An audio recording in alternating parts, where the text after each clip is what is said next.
I fell in love with the idea of working with troubled companies when I went to work with my current partners.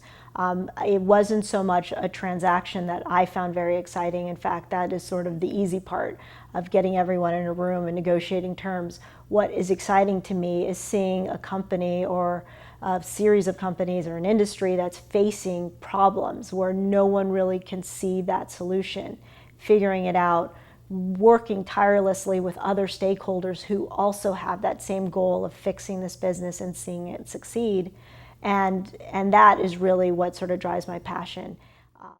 While we're investing $3.5 billion out of our fourth fund, we're only looking to make 12 to 15 smart platform investments.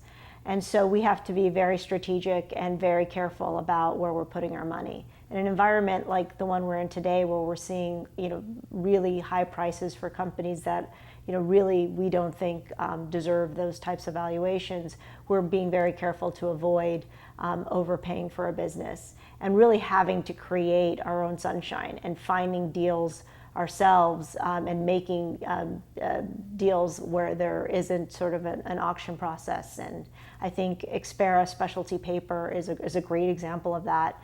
It was an investment out of our third fund, but what we actually did was create a business where we took a specialty paper division of a publicly traded company from Wausau Papers, at the same time combined it with a privately held business, the specialty paper division of Packaging Dynamics, which was a portfolio company of Kohlberg. So on the same day, we completed two carve-out transactions where we needed to create a back office. We negotiated 3 new union contracts and created a company that didn't exist before. So I think, and specialty paper, when you hear paper, I think immediately investors get turned off. They think everything's on my iPad, everything's on my phone. I don't even print things anymore. Expera Specialty Paper, they make paper that actually protects something. And the first thing we said in our investment committee is, this is paper that will never be replaced by an iPad. So you're never going to wrap your Subway sandwich in an iPad.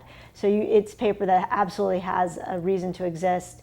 It was, both of these divisions were sort of orphaned within their respective companies and fighting for resources. And we knew if we made them a core business for us, that we would strengthen not only their businesses, but also that industry in general, because they were both leaders.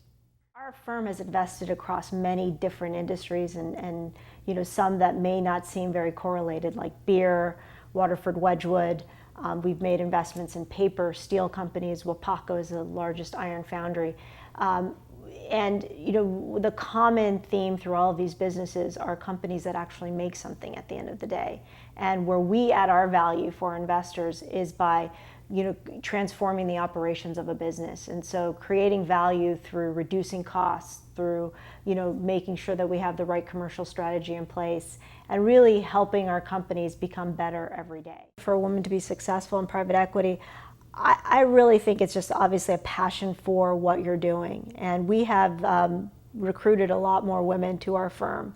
I've been fortunate enough to find people. I think part of that is just education and women understanding more about what this industry is. But at the end of the day, a private equity firm is still very much a family-owned business. The 4 partners, myself included, who started our fund, we're looking to work with people who are like-minded, who share our values, and who we can trust and respect while throughout our fundraisers and throughout our funding of our companies. So I think what it takes to be successful is finding the right place, finding that right fit. And I think as more women are entering this as a career choice, I don't think it's the balance that turns them off. I really think it's more about finding the right people that you want to spend, for me it's been 20 years, but really a career with and building companies with.